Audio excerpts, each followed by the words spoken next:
Silvio, estou de frente hoje com um pastor evangélico dos mais conhecidos e polêmicos do Brasil. Silas Malafaia é carioca de nascimento, mas abraçou uma fé que ultrapassa fronteiras. Malafaia tem o dom da palavra, poder que ele exerce há quase 30 anos em programas de televisão transmitidos aqui, nos Estados Unidos, Europa e África. É líder da igreja Assembleia de Deus Vitória em Cristo e combate abertamente a homossexualidade e o aborto. Silas trouxe esses temas para as últimas campanhas eleitorais, o que lhe rendeu alguns processos e muita publicidade. Recentemente ele foi citado pela revista americana Forbes como um dos pastores mais ricos do Brasil. E não deixou por menos, disse que vai ferrar a Forbes. Pastor, antes de mais nada, muito obrigado pela presença aqui nos nossos estúdios. É que agradeço. Vamos começar pelo assunto mais atual, pela Forbes. Sim. Que é recentíssima. A revista publicou que o senhor está em terceiro lugar entre os pastores evangélicos mais ricos do Brasil, com uma fortuna pessoal avaliada em 150 milhões de dólares, que dá, em números brasileiros, 300 milhões de reais. E o senhor contestou essa informação. Sim. Deixa eu te falar, Gabi. Safado, sem vergonha, bandido, caluniador, tem tudo que é lugar. Pastor, padre, jornalista, tem tudo que é lugar. Quando a Forbes faz uma declaração dessa, não é uma declaraçãozinha qualquer. Eu vivo de quê? Eu vivo de que pessoas acreditem em mim para darem ofertas, na verdade, porque eu sou um pouco diferente de outros pastores. As ofertas que eu recebo é mais de gente que não é da minha igreja. Eu sou pastor de igreja há 2 anos e meio. Então, há 30 anos eu sou conferencista e tenho programas de TV e recebo verbas de pessoas que não me conhecem de perto. 80% são evangélicos e 20% é gente de tudo que é religião. Então, quando eles falam isso, o que subentende? O ser humano é um ser inteligente, que raciocina, que pensa. Peraí, esse cara tem 300 milhões, está roubando de gente. Não, roubando não. Está metendo a mão. Mas eu gosto de ser, desculpa, eu sou muito franco. Esse cara está com essa grana toda porque está metendo a mão em alguma coisa. Aí vamos lá. Onde é que está a mentira e a safadeza? Primeiro, minha declaração do imposto de renda, eu vou fazer porque você tem credibilidade. Estou sendo honesto. Se eu tivesse no outro programa, um outro jornalista, mas como você é uma jornalista de muita credibilidade, então exclusivamente aqui para você, aqui, e no meu programa de TV. Porque eu não devo nada, não tenho nada a temer, eu tenho aqui o espelho de bens do meu imposto de renda. Está aqui, coisa sigilosa que ninguém dá, ninguém abre. Eu estou aqui com ele. O meu imposto de renda, depois você pode olhar o final, onde diz sobre o patrimônio que eu tenho, é 4 milhões de reais. Nesses 4 milhões de reais, tem 2 milhões do capital da editora Central Gospel, porque você é obrigado a declarar o capital, né? Quando você abre uma empresa, qual é o capital dessa empresa? Então isso entra no imposto de renda. Então eu tenho uma casa, 6 apartamentos, 3 meus filhos moram, 3 eu comprei em comodato de construção, que ainda faltam 30 prestações em Vila Velha, de um construtor evangélico. Eu tenho um apartamento em Boca Raton, que está aqui a declaração de bens do Banco Central, ela está aqui. Comprei por 149 mil dólares para pagar em 30 anos. Se eu pegar esse patrimônio atualizado, porque você na declaração do imposto de renda, você põe o dia que você comprou. Mas se eu pegar isso e atualizar o valor que vale a minha casa, que aqui está por 800 mil, porque foi quando eu comprei, eu vou ter aqui de patrimônio atualizado de valores de hoje, 4 milhões e meio, ok? Aqui tem 4 milhões porque tem 2 milhões da minha participação na minha empresa. Então, se eu tirar isso e atualizar, então o que a Forbes está falando, primeiro, é mentira. O jornalista, o correspondente, eu acho que ele vai perder o emprego, porque eu vou processar a Forbes nos Estados Unidos. Eu não vou processar aqui. Aqui não tem graça. Eu vou fazer doer lá. Porque eu acho uma safadeza você denegrir, porque se eu tivesse, eu também diria. Porque há 25 anos eu não tenho salário de pastor. Eu sou pastor há 30 anos, tive salário por 5 anos, não que seja pecado errado, é bíblico. A Bíblia fala até que o pastor tem que ganhar muito bem, pela Bíblia, que ele tem que ser muito bem tratado. Mas há 25 anos eu não tenho salário de pastor. Há 25 anos eu vivo de quê? Como conferencista, eu talvez seja o pastor que mais oferta ganho quando prego fora, porque estou na televisão, essa coisa toda, e da minha editora. Para você ter uma ideia, nos últimos 5 anos eu vendi mais de 1 milhão de livros meus por ano. Mais de 1 milhão. Eu sou o pastor que mais vendo livros, eu sou o pastor que mais vendo palestras em DVD e em CD. Então, eu não posso aceitar que uns caras venham dizer uma coisa com o objetivo, que esse é o objetivo, é colocar um bloqueio na sociedade, que tudo que é pastor, o que ele tem, ou foi roubado dos fiéis, que é um bando, desculpa a expressão, de otários, certo? Então, eu fiquei nervoso com esse negócio. Eu vou contestar um pouco. A revista Forbes é uma revista que trata basicamente de fortunas. Não é novo, é associado à religião, a todas as religiões, digamos, não estou isentando a católica. As religiões são associadas a fortunas. No caso da evangélica, associada ao dízimo pago pelos fiéis. E aí levanta-se a questão sempre, tem sempre esse mistério do dinheiro em torno da religião evangélica, que vem do dízimo, etc e tal, que sustenta as igrejas. Também vem com dízimo. Também, estou dizendo. Dízimo também. Não é obrigatório, mas tem. Verdade. Não é obrigatório. Sim. Agora, no caso, esse interesse por essas fortunas que aparecem nas pessoas associadas à religião, por que não seriam do interesse da Forbes? Ela trata de outras fortunas, ela trata de fortunas de muita gente. Ela cita o Ike como o Ike Batista, ela cita todo mundo. Por que não citaria os brasileiros associados à religião? E mais, a revista se defendeu citando fontes. Ela disse Ministério Público, mentira, Polícia Federal, mentira, e imprensa. Mentira, primeiro, não tem um dado.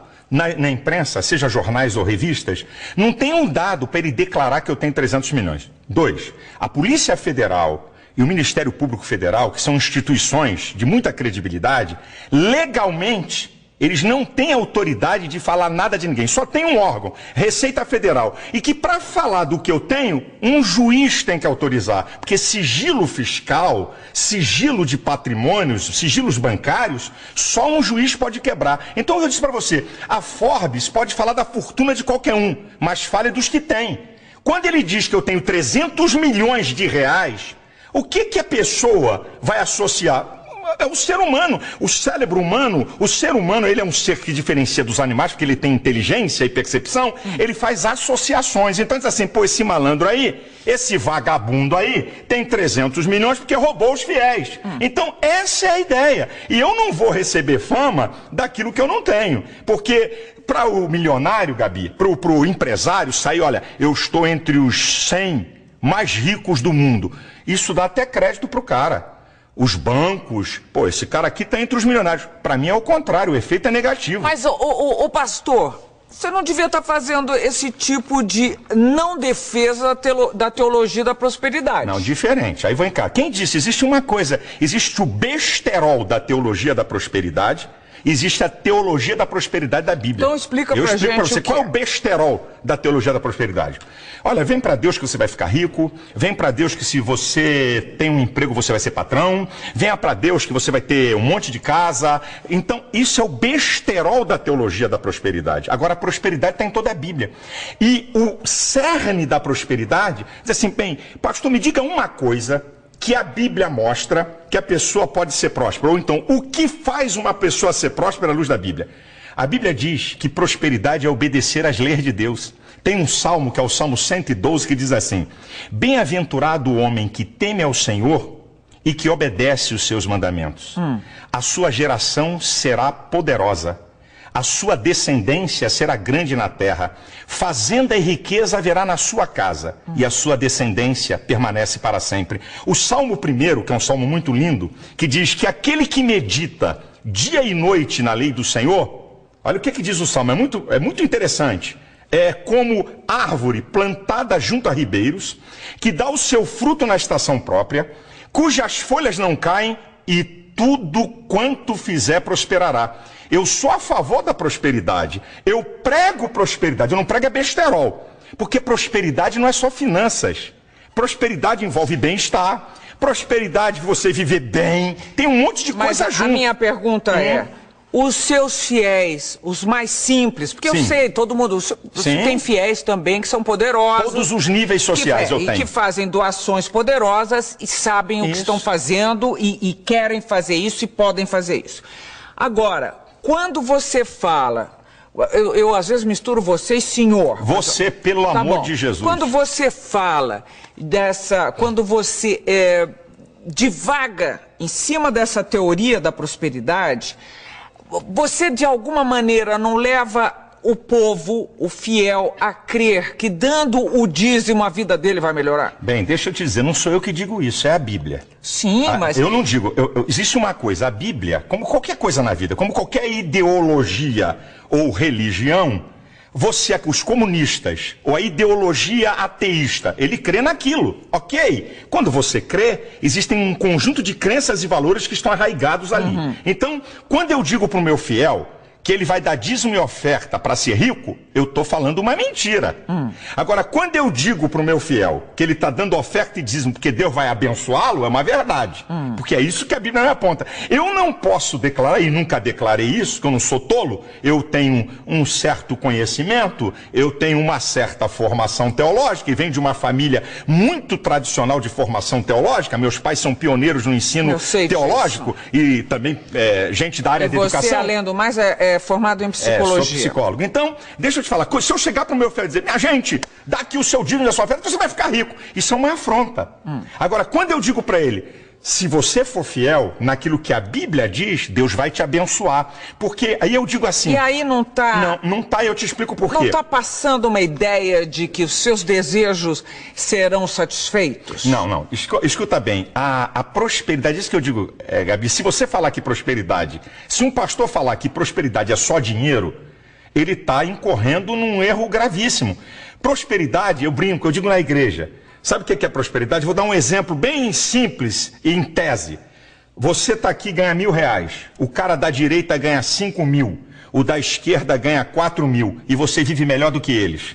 Você tem par na sua casa, você tem alegria de viver, você tem bem-estar, tem coisa emocional aqui, equilíbrio emocional, você não deve a agiota ganhando menos do que ele. Isso é prosperidade. Sim, eu sei. Mas agora... É isso que é prosperidade. E a gente tem que ensinar o povo a isso. Mas agora, vamos ser honestos. Sim. Honestíssimos. O dízimo, esse dízimo de cada fiel repetido, repetido, sustenta e muito bem as igrejas evangélicas. Como já sustentou melhor a igreja católica, mas sustenta. Então, vamos dizer que essa prosperidade chega mais para a igreja do que propriamente para o seu fiel. Vamos dizer, eu acho até um pouco herético, acho meio heresia, porque parece, afinal, que Deus protege mais a igreja do que o fiel dela. Eis aí um engano. E esse é o engano redondo de muitos. Eu vou falar de uma igreja que eu não tenho nada a ver com ela. Ok? Eu não tenho tem muitas discordâncias. Então vamos lá, vou usar outra que vai ficar mais fácil, porque todo mundo percebe. Você acha que o cara que é membro da Universal está dando oferta e dízimo apenas porque um cara muito inteligente, malandro, espetacular, fantástico, fenomenal, consegue persuadi-lo para que durante 10, 15, 20, 30 anos o cara dá dízimo, dá ofertas especiais e não tem nada de benefício? Deus trabalha com uma lei de recompensa. O apóstolo Paulo diz uma coisa linda, ele diz assim, olha, uma coisa eu faço, eu deixo as coisas que para trás ficam e eu prossigo para as que estão na minha frente pelo prêmio. Você sabe que Deus, ele fala de uma lei de recompensa o tempo todo, porque Deus conhece o ser humano. Mas então, qual é a recompensa? Qual é a recompensa? Eu mostro para você, e você pode ir em qualquer igreja. Esse é o engano de muita gente. Você pode ir em qualquer igreja. Eu desafio imprensa, pode ir comigo. Chama, querida, escuta. Mas muita gente já reclamou e já deu matéria dizendo que perdeu tudo. Então você faz o seguinte, você pega do universo, peraí, vamos para a lei da probabilidade. Então, você tem um grupo, é assim que se faz as pesquisas. Você tem um grupo de 1.000 pessoas, onde 30%, não vou nem ser mais, 30% abandonou a fé, reclamou que perdeu tudo. Agora, você tem um grupo de 1.000 pessoas onde 1 ou 2 estão reclamando. Esse número, Gabriela, não é pastores, não somos nós, eu não mudo vida de ninguém, eu não transformo ninguém. A verdade é que Deus está interessado no bem-estar do homem. Então o que eu digo para você é o seguinte, vai lá no povo. Como é que uma pessoa, Marília Gabriela, fica 30 anos numa igreja? 40 anos numa igreja, dando oferta e dízimo e não tem benefício nenhum. É um imbecil idiota. Não. Então, como é que é isso? O maior beneficiado são as pessoas, não a igreja. Eu acho que encontra um conforto, um tipo de conforto. Encontra muito mais. Bom, um conforto, um estímulo. Mas... Gabriel, Silas, você falar que alguém não vai ficar numa igreja por uma pessoa, eu garanto pra você, quem tá nos vendo aqui, tá achando você muito mais interessante do que eu, porque existe uma capacidade de liderança, uma maneira de se expressar que faz um líder. Mas você não consegue segurar uma pessoa há 30, 40 anos dando dinheiro. Você até consegue isso pra te seguir. Mas o cara dando bens... Agora, o que acontece? Vamos lá, quais são os graves problemas da sociedade? Drogas é um grave problema, correto? Um gravíssimo problema, que nem eles sabem o que vão fazer, tá? Bebida, 1 em cada 4 jovens... É droga, eu quis separar, né? Porque a bebida é uma droga diferenciada, né? Muito diferente, a gente pensa que legal, é mais leve, legal. Que é legal. Então, você tem... as drogas não licenciadas, boa a tua ajuda, e tem a droga legal, problemas. Quais são os problemas? O desarranjo familiar. Minha filha, a igreja trabalha para recuperar essas pessoas sem o Estado dar R$1 no de graça para o Estado. Então o cara, Gabi, nós temos essa experiência, o cara tem um único filho. Ele diz, eu daria tudo que eu tenho para tirar esse cara da cocaína. Eu daria tudo que eu tenho para tirar esse cara do crack. Eu daria tudo para tirar meu marido da bebida. Aí vai para a igreja. O filho volta, é restaurado. Quanto vale isso? É ele. Aí você vai perguntar a ele assim, eu fui beneficiado? Ele diz assim, se eu der o dinheiro todo que eu ganho, não paga, não é o que o pastor fez. Eu não gosto desse negócio de pastor. Pastor é apenas um condutor, mas o que Deus faz na vida das pessoas. Eu não faço nada, Gabi. Eu creio num Deus que faz. Ô Silas, mas agora, vou terminar esse bloco. Mas você anda de avião? Sim. Você é uma igreja que tem avião próprio, você citou um apartamento nos Estados Unidos, e em uma outra matéria que eu li sua, você dizia que alguns apartamentos a pagar há 30 anos. Não, um apartamento e esse que eu te informei, tá na minha declaração de imposto de renda. Alguns outros, mas não importa. E outros aqui no Brasil. Mas não importa. Meu, que não foi com dinheiro de igreja. Não estou dizendo que você não mereça. Você fez uma coisa convincente. Mas o que eu estou querendo dizer é se não é herético imaginar que você foi mais favorecido do que quem está esperando também. É porque você não conhece as ovelhas e os membros das igrejas, o que aconteceu na vida deles. Bom, você não tem ideia disso. Vamos lá, estou chegando ao fim do primeiro bloco de frente com o pastor Silas Malafaia e a conversa está apenas começando. Eu já sabia que vinha bomba pela frente, ele é forte. Nós voltamos em seguida. Até já.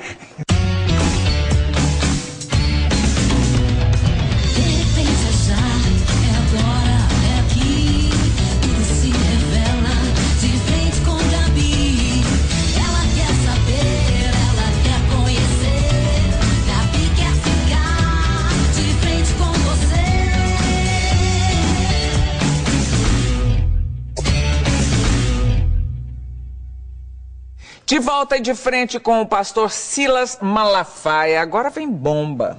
Vamos lá. O pastor, o Silas.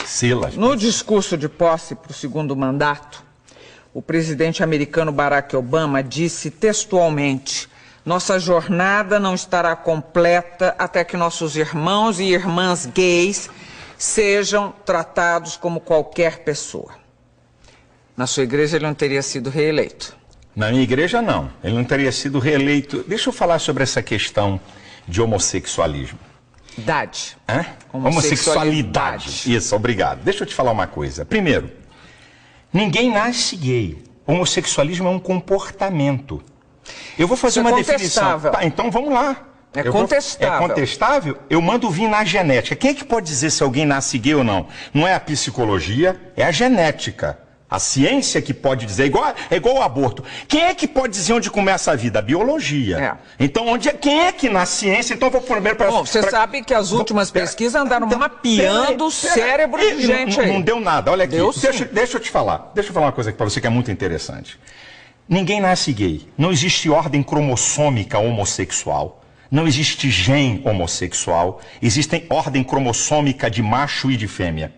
Então vou fazer uma definição de homossexualismo. Um homem e uma mulher. Homossexualidade. Não, homossexualismo, a prática. Eu posso falar homossexualismo ou a homossexualidade, não tem... Não, é que o homossexualismo caracteriza doença. Não, mas eu não vejo como doença. Eu não vejo como comportamento, nada de doença. Então, a homossexualidade, um homem ou uma mulher por determinação genética e homossexual por preferência aprendida ou imposta. Agora vamos para a pesquisa. 46% dos homossexuais foram violados, violentados quando crianças ou adolescentes. Como é que alguém nasce? 46%. 54% escolheram ser. Então, primeiro, homossexualismo é comportamento. Então vamos para a genética.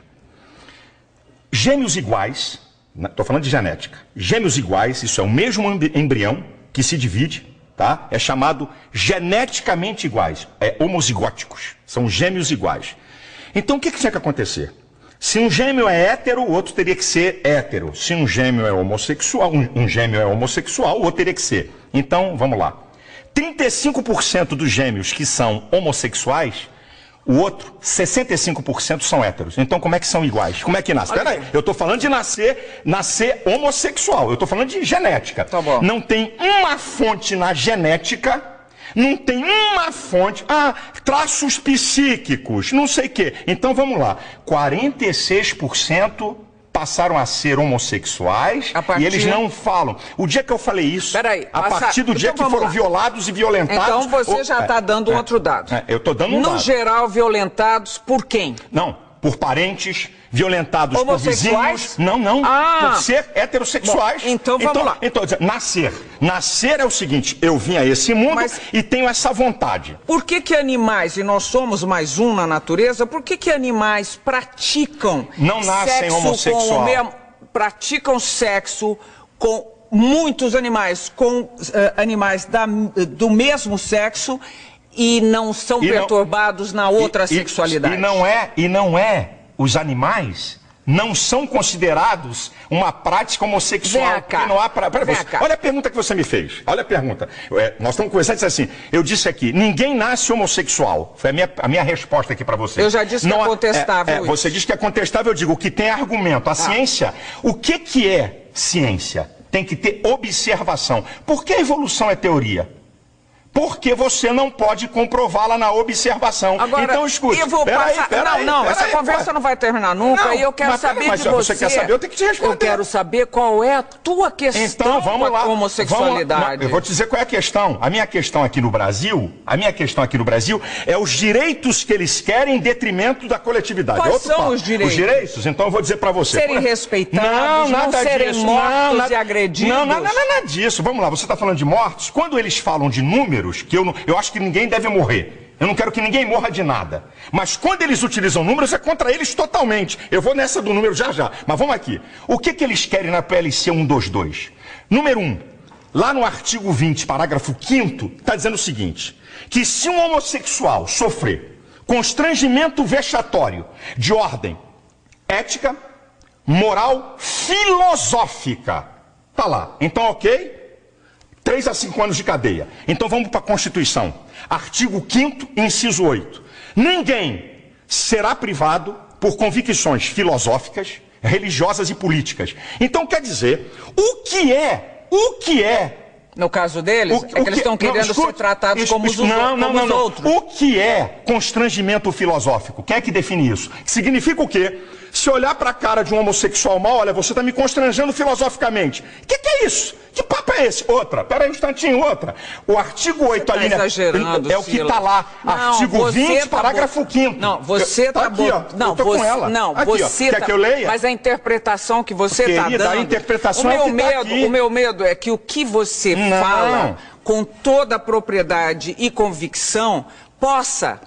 Como você disse, não tenho nada contra homossexuais, você já disse mais de uma vez. Não tenho nada, não quero que eles sofram violência, etc. Nenhuma, mas acontece que não todas as pessoas têm a formação que você tem ou têm um tipo de disposição esclarecida. Você, falando com essa convicção e desta forma e com essa sua interpretação, pode eventualmente estar influenciando pessoas que vão sim praticar violências contra homossexuais. Então vamos cortar programas de televisão, vamos cortar novelas, vamos cortar filmes que tem ação, porque vai influenciar alguém a matar. Aí a sociedade para. Então a televisão vai ter que parar agora, vai ficar só Marília Gabriela. Porque tem entrevista. O cara que mata não vai poder mais filme na TV. Você acha que os homossexuais que pagam impostos, trabalham não têm direitos, os mesmos direitos que você Eles têm. Se eu tomar um tapa na cara, É igual um homossexual tomar um tapa na cara. Se alguém me xingar, a lei tá igualzinha pra eles. Se alguém xingar eles, é igual, não tem filha. sido dessa maneira. Não, se não tem sido... Não tem sido. Se tivesse sido até agora, eles não estariam atrás de uma lei que os protegesse, olha, eu vou dizer uma Silas. coisa. Eu fui ofendido com a suástica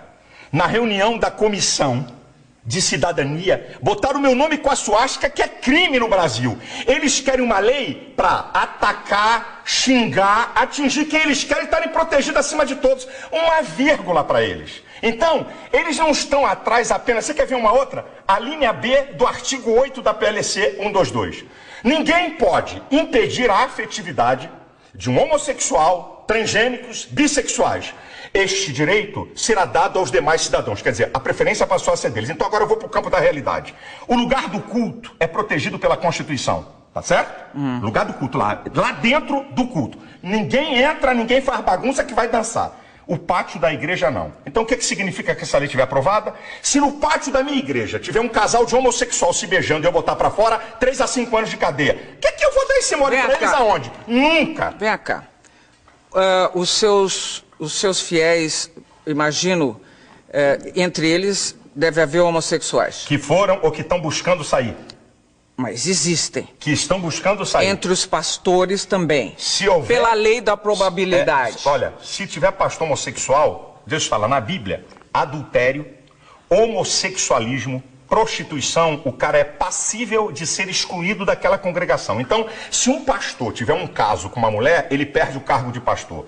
Se um pastor tiver um caso de homossexualismo, ele perde o caso de pastor. Se um pastor for solteiro e tiver uma relação sexual com qualquer uma, vai perder o cargo. Então, a Bíblia trata do mesmo nível. Algum do fiel seu homossexual chegou a conversar com você sobre esse assunto ou não existe sequer conversa a respeito? É claro, pede socorro. Olha, a igreja está lotada de gente Você, como psicólogo, chegou à conclusão de que um homossexual deve e pode ser realmente... Olha, eu vou pedir, desculpa a minha ousadia de falar com você. Um dia, Gabi, traga aqui Joide. É um pastor que foi travesti na Europa, está casado há 12 anos, que eu falando é uma coisa. Você tem que ver, ele tem foto, ele como travesti, bonitão, peitão, colchão, babababá, ele tem as fotos. Ouça alguém que foi reorientado. Você aceita que ele podia ser um bissexual? Não, conversa com ele pra você. Não, eu tô perguntando se você aceita que ele podia ser um bissexual. Pode ser um bissexual. Agora, mais grave vai botar do que 380 de peito, vai botar bumbum e coxa e ser bissexual. Mas olha aqui, vem. Não virou, depois não casou e tudo? Casou. Agora, eu vou fazer uma pergunta pra você. Você não acha outra vez, eu acho um pouco herético, que criaturas de Deus, digamos, sejam julgadas em nome de Deus? Que autoridade, que autorização deu ele para qualquer ser humano ficar julgando o outro nesse nível? A autoridade não é para julgar a pessoa. A autoridade da Bíblia é para condenar pecado. E eu vou dizer uma coisa para você. Você sabia que Jesus falou mais sobre o inferno do que sobre o céu nos evangelhos? Jesus falou mais. E por que Jesus falou mais sobre o inferno do que sobre o céu? Para mostrar o perigo que é ele e para quem vai para lá. Então a Bíblia define o que é pecado. Então eu não estou aqui para acusar A, B ou C, mas eu estou aqui para condenar o pecado. Então, na minha visão, ok? Da minha crença e valores, da minha visão espiritual, do que eu creio na Bíblia, a homossexualidade, o adultério, a prostituição são pecados claríssimos à luz da Bíblia. Então, um casamento que não der certo para você também tem que continuar lá para sempre. Não. A pessoa não pode se separar e fazer outra família com outra pessoa. A Bíblia dá. Mas essa interpretação, essa interpretação é muito fortuita. Não. Quando você diz assim, eu estou aqui para defender a família. Tem vários divorciados. Mas quando você diz, eu estou aqui para defender a família, eu quero saber que família é essa, que conceito de família é esse, que desde a época de Cristo não foi revisto. Que conceito de família? Toda a história da civilização humana, toda a história, o que eu estou te falando é antropológico, sociológico e teológico. Toda a história da civilização humana está sustentada. Um homem, uma mulher e sua prole. Você está passando pela Grécia Antiga também. Eu estou falando da história, é isso. Que tinha homossexuais, a história da humanidade é isso. É isso aqui. Na faculdade, eu acho uma Mas você sabe que tinha homossexuais sempre. Em todos os tempos, que desde que o homem, na época de Noé, quando Deus mandou o dilúvio, a depravação moral era de altíssimo grau. Deixa eu dizer uma coisa, Gabi. O que muda é a tecnologia. O homem é a mesma coisa, com suas loucuras, com seus desejos, é a mesma coisa. O que muda é a tecnologia. O ser humano é a mesma coisa. Então presta atenção, a Bíblia, eu estou falando de Bíblia do que eu creio. Eu estou falando daquilo que eu creio do que a Bíblia fala. A Bíblia é um livro para quem quer crer ou quem não quer crer, que é um direito de cada um. À medida que eu sigo aquele livro, certo? Que eu creio que é a palavra de Deus, porque é a única fonte de conhecimento filosófico, teológico, científico e vulgar. Não tem outro livro no mundo que tenha essas 4 fontes de conhecimento. Só a Bíblia, certo? Nenhuma verdade científica da Bíblia até hoje foi derrubada. Nenhuma delas. Então, quando uma pessoa, certo? Na igreja, uma pessoa... Estou falando da família. Vou voltar para a família. Então, a família nuclear... Na faculdade, é isso, tá aqui me lembrando que eu estava... Na faculdade eu ouvi. Durante 5 anos, eu ouvi isso que eu vou te falar. A criança, quando nasce... O primeiro objeto de amor dela é a mãe. Ela faz ruptura dela com a mãe a partir da figura paterna. A partir da figura paterna, a criança faz diferenciação entre ela, a mãe e o mundo. Eu cansei de ouvir isso. Sabe de Freud, que tanto falam? Freud estudou o caso de uma paciente homossexual e descobriu que ela é homossexual pela relação dela com o pai. Manda rasgar o compêndio de Freud. Manda eles rasgarem. Tá lá, estudo de Freud. Ele reorientou a mulher e ela passou a ser heterossexual. Então vai dizer que não pode ser reorientado? Quem disse que todo mundo... Eu não tô aqui, Gabi, eu não tô aqui para impedir ninguém de ser homossexual. Eu não tô aqui para impedir ninguém de adulterar. Eu não tô aqui para impedir ninguém de se prostituir. Isso é problema de cada um. Olha, eu vou fazer vou propor um problema a você, que é contra, inclusive, o aborto, a legalização do aborto. Supondo que nasça uma criança e que a mãe dessa criança não vai poder criá-la. Um casal homossexual se dispõe a criar essa criatura, que senão vai ficar jogada à disposição do que seja, numa instituição que vai tratá-la mal. Você acha que ainda assim um casal homossexual não pode ter essa criança e fazer dela um belo cidadão, uma bela cidadã, e criar um ser humano digno, com todos os seus direitos, com toda a sua inteligência, com toda a sua com todo o seu amor e compaixão pelo outro? Primeiro, tem mais na fila casais héteros esperando criança? Não, eu não estou perguntando isso para você, eu estou perguntando conceitualmente. Eu estou falando das novas famílias. Eu não acredito que 2 homens possam criar uma criança perfeita no sentido total que você quer, como ser. Eu não acredito, porque eu acredito que Deus fez homem e mulher e esses seres é que se completam. E ó, tá na França, ninguém chamou de fundamentalista, hein? Ninguém chamou de fundamentalista. As famílias eu não acredito mudaram. Não, querida, a sociedade como um todo ver daqui mudou. a 50, 60 anos o que vai acontecer. Mudou tudo, daqui a 50, 60 anos. Mas daqui a 50, 60 anos, o que é que pode acontecer? O que pode acontecer? Crianças que agora, que essa questão de adoção é agora nova, 10 anos, 12 anos, não tem mais do que 15 anos isso no mundo. Então, não adianta agora vir com fotografia de jornal e mostrar 2 caras com uma criança feliz. Essa história pra mim não me convence. Não estou falando só disso, estou falando de 2 mulheres ou 2 homens. Eu não acredito que 2 homens e 2 mulheres tenham capacidade para desenvolver um ser humano. Não acredito. Eu acredito que um homem e uma mulher... Eu não acredito nisso. Eu conheço muitas pessoas que foram criadas dessa forma. Daqui a uns 30 anos você pode me dizer alguma coisa. Você já está pré-julgando, Sila. Você é Deus, você está julgando e pré-julgando. Não, você está pré-julgando. Eu estou dizendo sobre o que eu aprendi. Você está dizendo que uma criança ali criada, daqui a 30 anos vai ser o quê? Eu não sei, tem minhas dúvidas. Ué, você está falando, vai ver o que vai acontecer. Assim como uma criança ser criada por leviano, um pai leviano, eu tenho minhas dúvidas sobre ela. Um pai bandido que bate na mulher. Tenho minhas dúvidas. Uma família que tem um pai maldito. Tenho minhas dúvidas. O que é que vai dar essa criança? Eu até acredito que o ser humano, por ele ser um ser inteligente, ele possa romper uma história e construir uma história nova. Não significa que filho de bandido vai ser bandido e filho de bacana vai ser bacana. Um cara pode romper a sua história para pior ou para melhor. Agora, eu estou falando aqui na tese que você está me apresentando. Das novas famílias. Da tese. Eu posso defender as minhas teses com a maior veemência possível.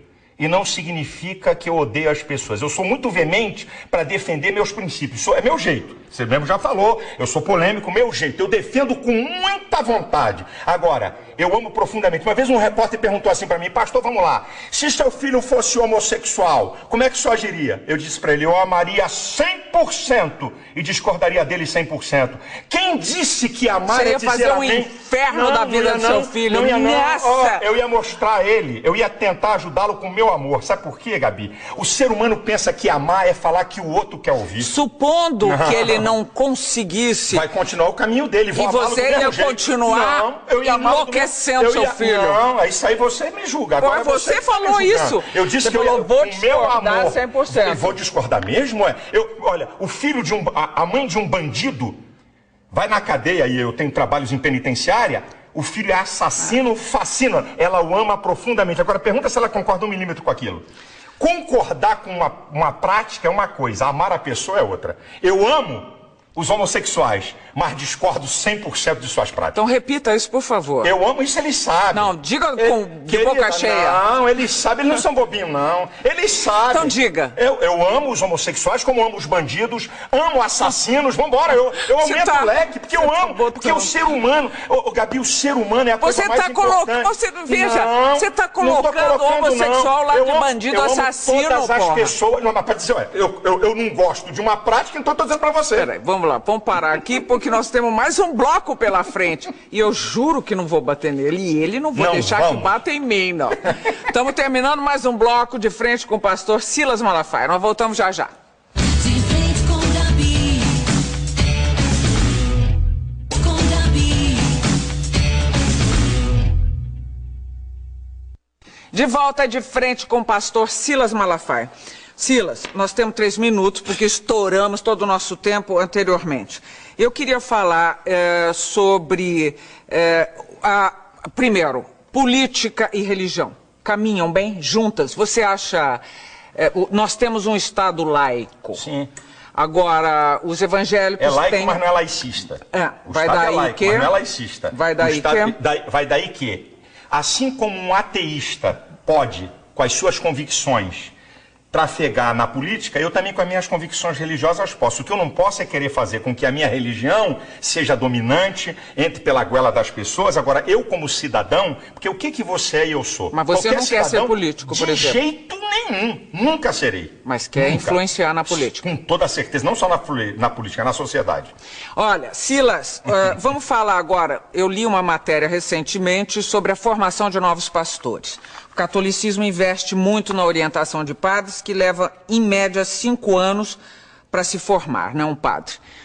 Como é a formação na sua igreja? Na minha igreja, o pastor, né, para eu poder consagrar o camarada pastor, no mínimo, no baratinho, ele tem que ter um 2º grau, com um curso básico teológico, no mínimo. E curso básico é o quê? É um curso 2 de 2 anos, é um curso básico. E na igreja eu tenho um curso para prepará-lo, que também é um curso, não é de muito tempo, leva aí uns 4, 5 meses, para poder dizer para ele o que a igreja pensa, o que a gente é, como é que é. Isso é o seguinte, é uma caminhada para eu chegar, porque esse é o meu sonho, para eu chegar no nível... Agora ainda não dá, não cabe, não tenho como fazer isso, mas na minha igreja já vai chegar para o cara ser pastor, vai ter que ter um bacharelado de teologia para ele poder ser pastor.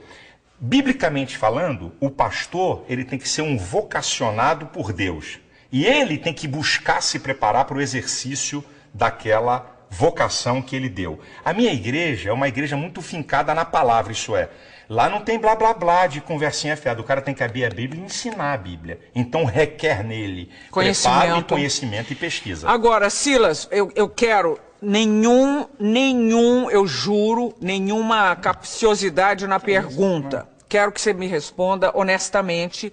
E estamos pensando amplo, estamos pensando de sobrevivência e tempos. Eu sei que é uma profissão hoje bem assalariada, esses meninos, você já disse que um pastor ganha de... 4 a 22 mil na minha igreja. E aí, as igrejas têm se desmembrado e têm surgido novas igrejas. É um bom negócio? Não, como negócio não é bom. Vou te explicar por quê. Não é negócio. Porque as igrejas, Gabi, é o seguinte, tem gente enganada aí pra caramba. Quando alguém me vê, ou quando alguém vê aí R.R. Soares, Valdemiro, Macedo... É igualzinho, tá vendo, o Cristiano Ronaldo no futebol. Existe uma meia dúzia de pastores de alto nível, de salário e tudo. Mas a grande massa de pastores evangélicos no país não ganham mais do que 5 salários. É isso que muita gente está enganado. Existe, como em todo, por exemplo... Mas as igrejas são ricas. Por exemplo, elas têm nem todas, sede tem, em nem todo todas, o país. Nem todas a as sua igrejas. tem A minha, quantas? igreja, a minha tem 120 igrejas, 70 são alugadas, 50 são próprias, 70 são propriedades alugadas. Eu sou um camarada visionário que quero fazer com que meu pastor desempenhe a sua função com dignidade. Eu não quero que ele fique preocupado com escola de filho, com comida em casa, para ele poder dar atenção àquela ovelha. Então, eu quero dar dignidade ao cara. Mas, Gabi, o que tem de pastor nesse país que ganha 1.000 conto, que ganha R$1.500, vocês não têm ideia. É porque a mídia, quando olha, é igual, com todo respeito, sem querer saber nada, é igual a você. Você é top como jornalista, mas tem um monte de jornalista aí que não vou falar, que só Deus sabe quanto eles ganham. Mas eu estou dizendo, a perspectiva dos que começam a chegar a ser Silas Malafaia. Não é. Ele ganha 1.500, mas ele está lá. É uma perspectiva. Mas não é, porque para ele poder... Eu ainda não... Eu abdiquei do salário da minha igreja. Eu, pessoalmente, certo? A minha igreja é uma igreja que paga muito bem a pastor presidente. Então ele sabe que para chegar num nível grande, ele vai ter que presidir uma organização. E aí é que está enganado. Se fosse fácil, todo mundo fazia. E não vai ser brincadeira ele presidir uma organização. Você alguma vez na vida passou pela Igreja Católica? Teve alguma passagem pela Igreja Católica? Não. O Papa representa alguma coisa para você? Não. É um líder de uma religião, apenas isso. Com respeito seu? Eu respeito porque é um líder de uma religião, eu tenho que respeitar. Agora, não reconhecemos ele como sucessor de Cristo, não reconhecemos esse reconhecimento, nós não damos a ele. Existe um sucessor de Cristo? O sucessor de Cristo são seus discípulos, que ele mandou a gente aqui na terra imitá-lo e pregar o que ele deixou. Não tem uma pessoa, ele não deixou esse cara aqui vai comandar. Não teve essa. E outra, se Pedro foi sucessor de Cristo, esqueceram de avisar eles que Pedro era casado, Jesus curou a sogra de Pedro. Devia de liberar eles para casarem. Mas vamos embora, é outra história. Outra história também que devia ter homossexual à beça naquela época. Podia ter, eu não tenho dúvida nenhuma disso. Então, terminando mais um bloco de frente com o pastor Silas Malafaia, nós voltamos daqui a pouquinho. Até já. De frente com Gabi. Gabi. De volta para a parte final de frente com o pastor Silas Malafaia. Esporte você praticou na vida ou não? Pereba jogando bola. Sou ruim de bola. Que pereba? Pereba é ruim, é o cara ruim. Sempre joguei, gosto de futebol, mas sou ruim. Mas vamos ver lá agora. Bate-bola, jogo rápido, tá bom? Divórcio. Sou contra. Casamento.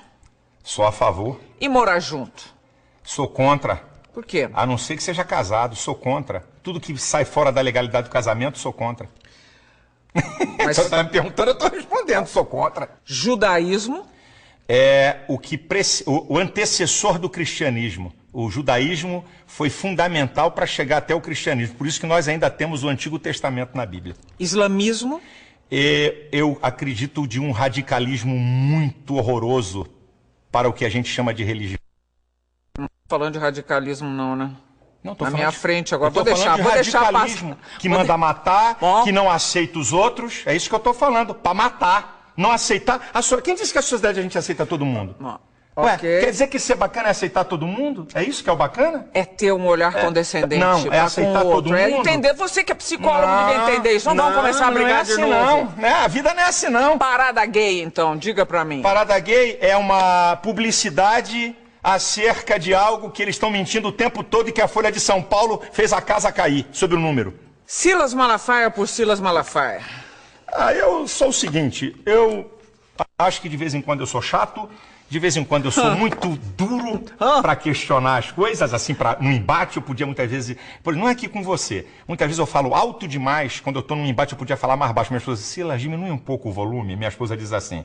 Mas acho que eu sou idealista, eu tenho ideais e eu não abro mão da família, que é a coisa mais... é a base de sustentáculo da sociedade. Aí eu vou dizer uma palavra espiritual, do mundo espiritual. O maior interessado em destruir a família é o diabo, porque quando ele destrói a família, ele desarruma toda a sociedade. Crack, cocaína, bebida. Vai lá numa análise bem profunda se não tem uma participação dessa história da família. A família é uma coisa muito, muito importante. Olha aqui, obrigada pela entrevista. Deus te abençoe.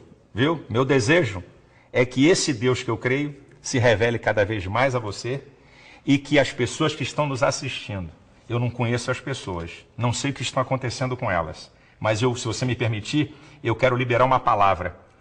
Talvez precisando de cura, talvez gente sem paz, talvez gente perturbada com as coisas da vida, que Deus se manifesta a você, trazendo paz, alegria e equilíbrio. Que o meu, que eu não sei se é o mesmo seu, te perdoe. Ah, ele me perdoa, porque eu sou pecador. Obrigada, Silas. A gente se vê aqui no próximo programa. Até lá.